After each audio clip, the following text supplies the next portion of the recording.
Hey everybody, I'm Ryan Alexander with Denison Yachting. I hope that you're excited for today's walkthrough. I know that I am. Over the last 3 years that I've been shooting boats, there is a unicorn that I've been chasing, a boat that I have wanted to shoot, a manufacturer that I've wanted to be a part of featuring, and today it's happening. Today I'm going to be showing you a Feadship. It's an 87-foot Feadship built in 1984 that goes by the name Motor Yacht Patriot. This yacht is listed centrally for sale with Denison broker CCollins, and while Chris is a recent addition to the Denison team, he is by no means a stranger to the super yacht world. Him and I got on board first thing this morning. We took the boat out for a sea trial, fired up the drone. One of my props went flying 200 feet in the air, so we had to come back. So long story short, I am here in Chris's stead to walk you through this 87-foot masterpiece. Before I break down each space area by area, I want to give you a bird's eye view of what makes this a one-of-a-kind yacht. The first thing that jumps out at you is her color scheme. She was fully repainted in 2016, and she has a glowing white superstructure that contrasts a rich navy blue hull above the waterline. When the yacht is running and up on plane, you get a better view of the elegant gold boot stripe and her Americana red hull just below. Combine this with her teak transom and gold leaf nameboard, and you've got a pretty good idea of the pride taken in this yacht. In the early 80s, when Feadship was approached with this build, they were a little hesitant at first to take up an entire shed to construct a boat on the smaller side of the Dutch yard's capabilities. So they agreed to build 2 of these sport fish that might be better described as gentlemen's sport yachts. These builds were constructed entirely of aluminum with 3 cabin layouts, accommodating up to 7 overnight guests. And part of the magic of this boat is the aluminum design itself, as it's the perfect material when it comes to refitting the vessel. Fiberglass can be impossible to rework, and steel is nearly impossible to rework with any nuance. Over the years since she was commissioned, Patriot has been masterfully refit by a small group of very experienced yachtsmen and captains. This is part of what makes her stand out. Only the most qualified of hands have gone to work on her. The most extensive of her refits took place from 2005 to 2007 when she was stripped down to bare aluminum for a 15-month yard period at Directors in Florida. Every inch of this boat was refit, from the carpentry and electrical systems to a pair of brand new 12V2000 engines in 2007. The bill for this refit was well over $10 million and set up Patriot for a long future on the water. Since then, several million more has been invested to keep her fine-tuned. To tell you pretty much everything you need to know about Feadship, all you need to see is this book right here. In its day, this was probably one of the most expensive books made because it's about 250,000 bucks. In here, you have every single aspect of the boat. You have the electrical, the plumbing, and the more that you dive into this boat, the more that you realize that every single decision that Feadship made, they are accountable to, because not only do you see it, but there's documentation for it. In the several hundred pages full of detailed descriptions and photographs, you're given a deep insight into what makes this boat tick. It took over 2 years to compile all this information, and is the main reason why it's so easy for a new captain and owner to come on board and take over. Here we see a great example of this detail with a view down at the piping below the deck. Having images of everything opened up like this takes all the guesswork out of maintenance and troubleshooting. After her integral systems were put into place, there was a special sound dampening and rubber insulating floor that was installed. This makes for unmatched decibel readings of the interior, even as the yacht is powering ahead at full speed. Seeing as in her most recent years this boat has been designed as a summer home, the level of detail and ergonomic thought put into her construction is seen virtually everywhere. There are no sharp corners, all the finishes are scratch resistant, and there's more storage than you know what to do with. And as much pride as the current owner has for Patriot, Feadship holds her with the same level of esteem. Having offered the owner custom vintage badges to display her builder's unparalleled name, her owner declines for one reason: the mystery. Anyone who knows boats takes one look at Patriot and immediately asks who built her. The look on their faces when they hear that she's a Feadship only adds to the intrigue and raises more questions. For a yacht of this caliber, both the builder and buyer are in on a little-known secret that continues to unfold the more of her you see. Today, we're excited to show you just about every inch of this pedigreed mystery and let you get an inside look at one of the most mysterious boats on the water. The view of the stern as she's speeding away is a great place for us to start because it hints at both her vintage and the emphasis placed on her entertaining spaces. The first of these areas we're going to take a look at is her mezzanine deck. On either side of double doors are a pair of bench seats where guests can relax and take in the sights. A polished stainless safety rail runs along the aft, and there's an absorbent teak sole that's found underfoot. To port and starboard are back-down stations, which are designed for easy docking and maneuvering in tight situations. These also come in handy when you're positioning the yacht if you've got a fish on the line. At these aft helms, the captain has access to engine throttles, a bow thruster joystick, and rudder controls. Besides your spotlight control, you can also take command over the boat's hydraulic outriggers. Another important fishing feature is seen in the overhead, a pair of teaser reels. These are centerline in the brow, where we also see that there's lighting and an alpine sound system. Looking towards the port side, there's access to the radar mast by way of a hidden retractable ladder. Found on this custom mast are a full complement of electronics and antennas that serve as the yacht's eyes and ears when you're en route to your next destination. Equipment up here includes a pair of Garmin open array radars and a KVH SAT TV dome. All of this equipment is connected to the electronics located in the enclosed bridge directly below. Now we're going to take a look at where everything connects, the primary helm that serves as mission control. Entering through double doors, we get our first glimpse at a gorgeous teak finish design, the details of which we'll touch back on throughout the rest of today's walkthrough. First, we're going to look at the helm. This space was designed hand in hand with the yacht's current captain, who really dialed this area in. We see this personal touch first with the helm seat that faces the navigation equipment. In addition to a fully adjustable chair, on the left side we see an arm that swivels away from the armrest. On this custom edition, we have a Garmin autopilot and grid control so the captain can stay seated and still make key adjustments. The central feature here is the Garmin glass bridge that has 4 multifunction displays. On these you can arrange a variety of systems such as your chart plotter and dual transducer fish finder. On the starboard monitors, we see part of PATRIOT's Servo Watch ship's monitoring system, as well as a screen that's typically dedicated to CCTV cameras. At the moment, we see the engine room, an immaculate area that we're going to dive into in just a few minutes. Below the portside monitors, we see a Furuno AIS transponder and a FLIR night vision thermal camera. Next to this, we have the ship's wheel that's set into a teak helm pod. On either side, we see the throttles, as well as a spotlight control on the left and a bow thruster joystick over on the right. Just below to starboard, we have the controls for the quantum stabilization system and one of 2 VHF radios in the area.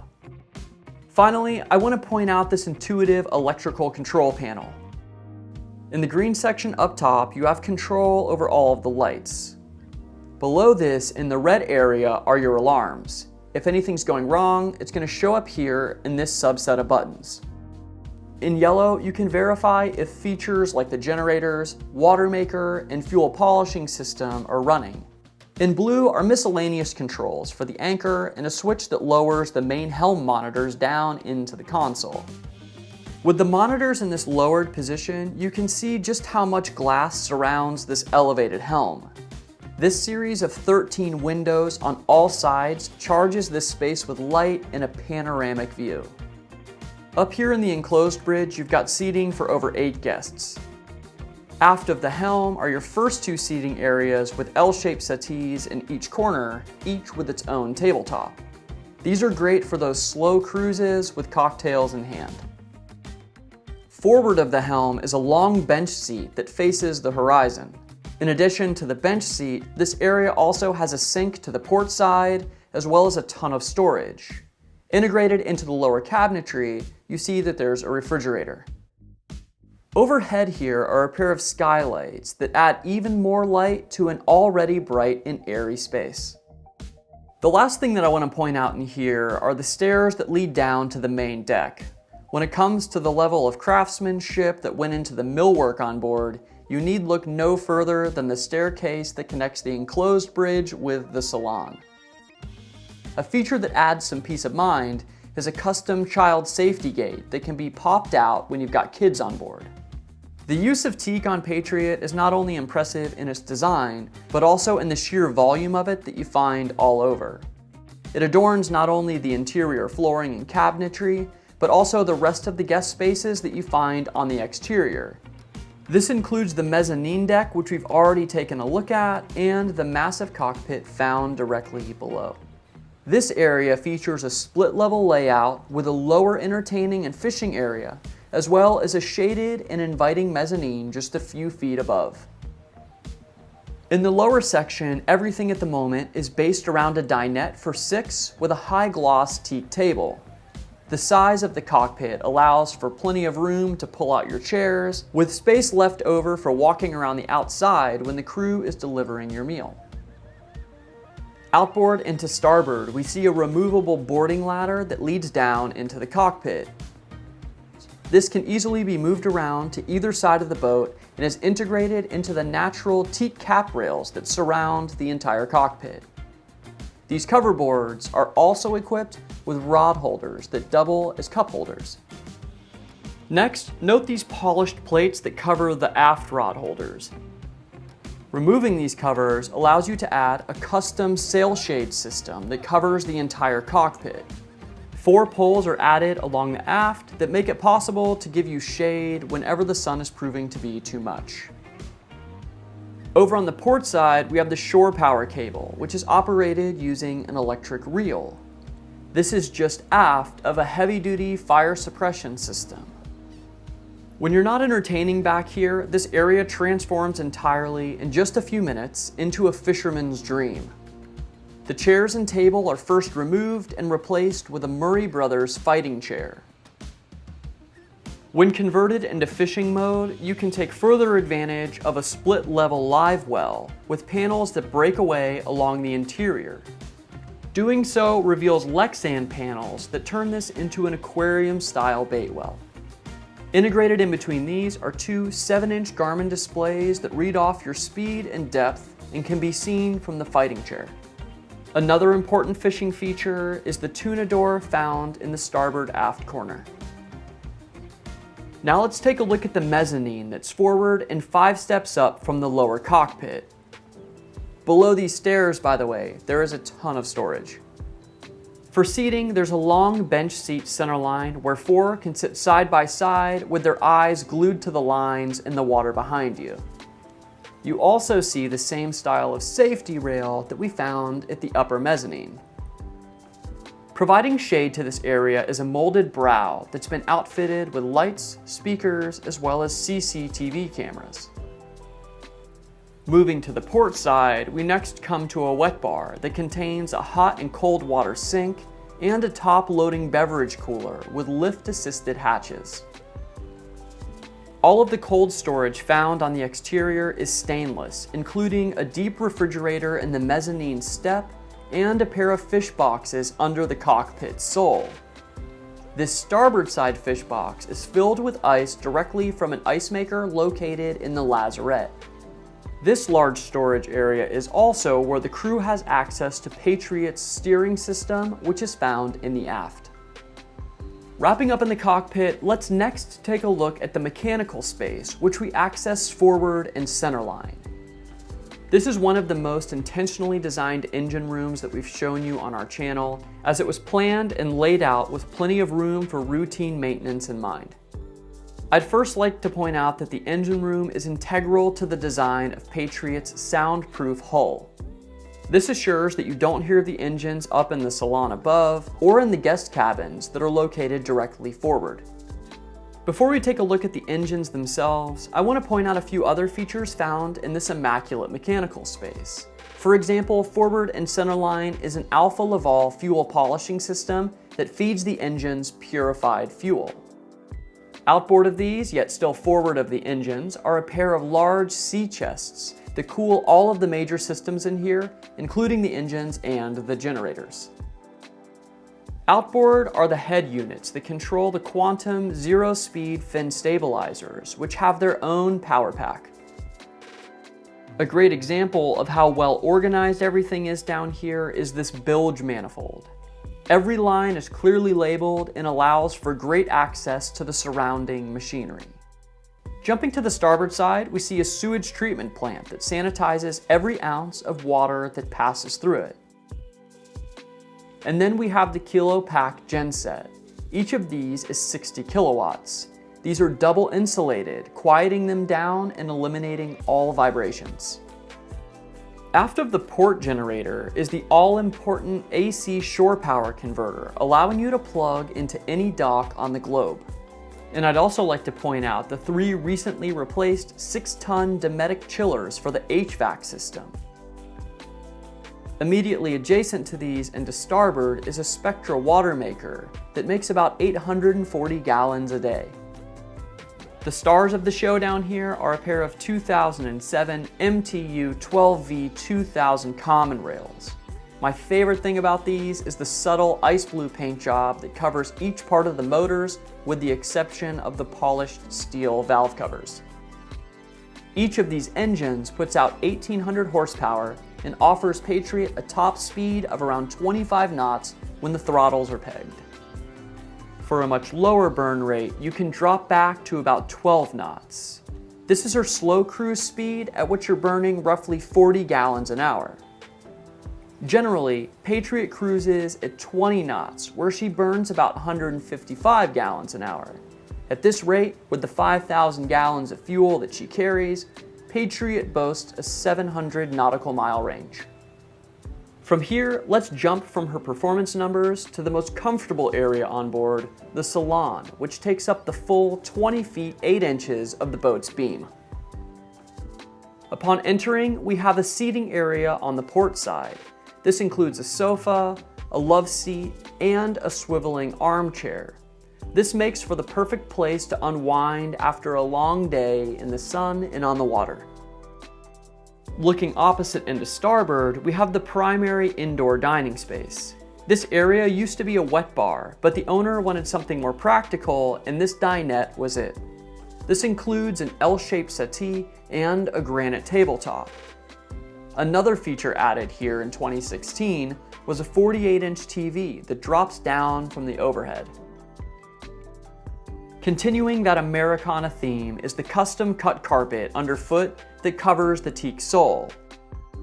This dark carpet also helps cut down on any glare that might come in through the 17 windows that surround the Salon.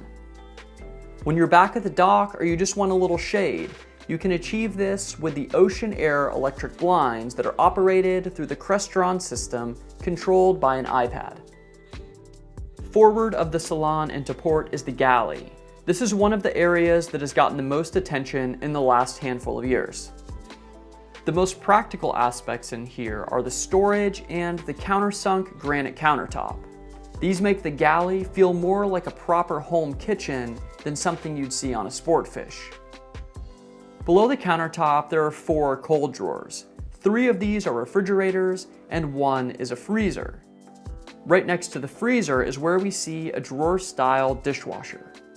Other appliances in this area include a hideaway microwave that lowers down below the countertop electrically when you're not using it, and an ice maker that's found adjacent by the stairs. A lot of the storage in here was added in 2016 to make the most of every available inch. The most crucial of this storage was for all the bottles and the glasses, which hide away neatly below the countertop. In the forward section of the Galley is where we have a large Corian sink as well as a pair of glass cooktops. The downdraft ventilation for these cooking surfaces is located in between the 2 sets of burners. And then opposite the Galley are the stairs that I pointed out earlier that connect the enclosed bridge and the Salon. This has an incredible, seamless design and puts the skill of the craftsman who built it in 2006 on full display. For example, this faucet here drops down out of the way, and then we've got these covers that slide out to cover up not only the sink, but also the cooktop here. Nice feature about this is it really doubles what we saw up in the wheelhouse, and that is a nice, neat, clean look. Taking the centerline staircase down, we're going to enter the main guest companionway, and before I show you each space in detail, I'm just going to show you the layout. So first here on the starboard side, we've got our bunk cabin with our laundry and the ensuite just aft. This doubles as the day head, but perhaps my favorite thing about this cabin is that there's a pocket door. So say you've got the washer and the dryer going in there, or the kids are making a bunch of noise, you just shut them in there. And then directly across the hall on the port side, we have another cabin. This one also has 2 berths. A cool feature in here, one that I'll come back to, is hidden right behind that panel right there. Like the other cabin, if we turn aft, we've got our storage and our entrance into an ensuite with shower. And our third accommodation is found forward, and this is the master. Just offset on the port side, we pass the ensuite and we enter the owner's suite. Jumping back to the starboard side cabin, we have the bunk room. This cabin is a supersized version of anything that you normally find on a sport fish.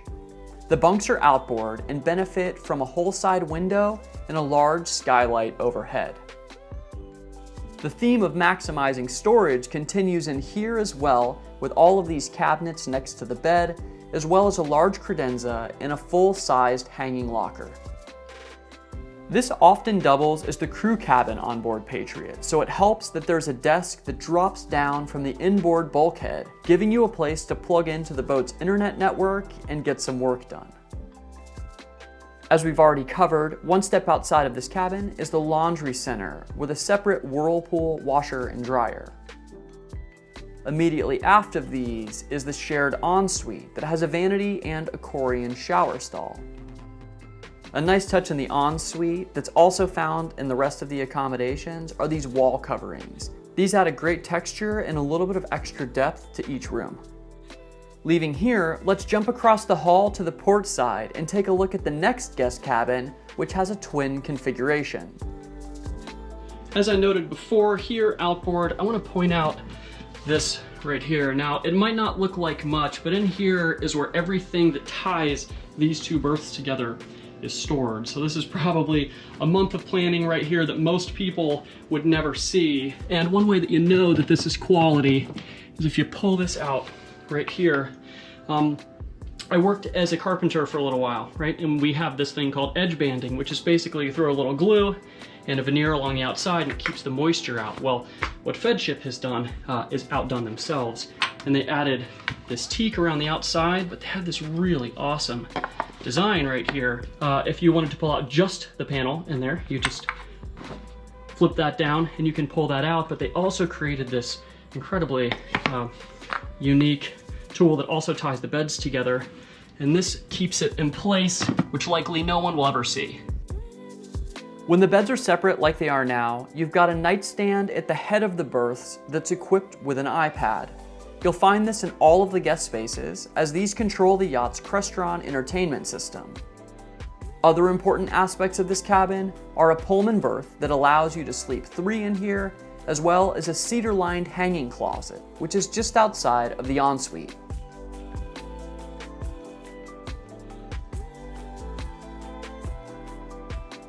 Heading all of the way forward in the lower companionway brings us to the master stateroom that couldn't be any more comfortable. The combination of this spacious layout, new carpet, and an abundance of storage makes this cabin stand out amongst others in her class. At the foot of a queen berth, we've got an entertainment center with a TV, and then heading aft brings you to a breakfast bar with space for a coffee maker, and there's even a beverage refrigerator. Located one step to the port side is an ensuite with a shower stall. Before we move on to the last stop in today's walkthrough, I want to point out that behind this panel, once it's removed, this is the mast for the davit. So you see that this is actuated and the whole davit actually raises up on the foredeck. This nautical structures davit has a 2,000-pound lift capacity, and because of its telescoping design, you can hoist and retrieve an oversized tender. That's what explains this Williams 505 diesel jet tender. This is the most substantial rib that I've personally seen on the bow of a Sportfish, and it's the perfect complement for a gentleman's sport yacht. It's got seating for 6 aft and room for a few more forward. If this jet tender isn't your thing, you also have the option of a 19-foot Maverick flats boat. For this, there's a different set of tender chocks, but it offers Patriot a completely different capacity. As for the foredeck construction, one of my favorite details up here is the gorgeous teak tow rail along with these custom fair leads.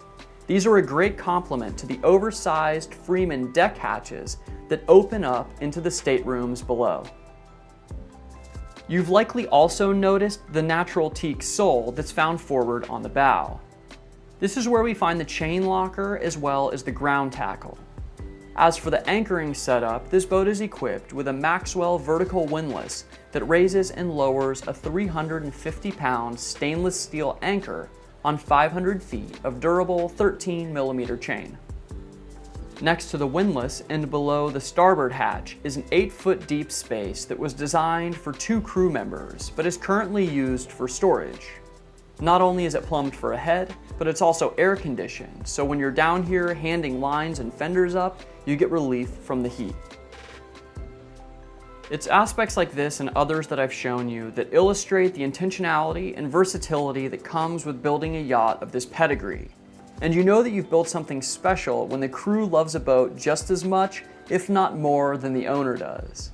But that's what it takes to run a machine like this: attention to detail and adoration. So I'm not sure what you were expecting when you saw Feadship in the title of this video, but I bet more than a handful of you clicked it and thought there's no way that this is a Feadship. That's partly because of the acclaim of their larger super yachts and the fact that when this Dutch builder does something truly special, they move on. That's what makes Patriot unlike anything that I've been on in this class and why there's nothing else like her. On behalf of the entire Denison Yachting team, broker Chris Collins, and yours truly, Ryan Alexander, thank you for joining me on today's walkthrough of this unicorn of a Sportfish. If you have any questions about this 78 Feadship, or if you'd like to get on board, you can reach out to Chris. If you have any thoughts of your own, you can leave them down in the comment section below. We look forward to hearing from you.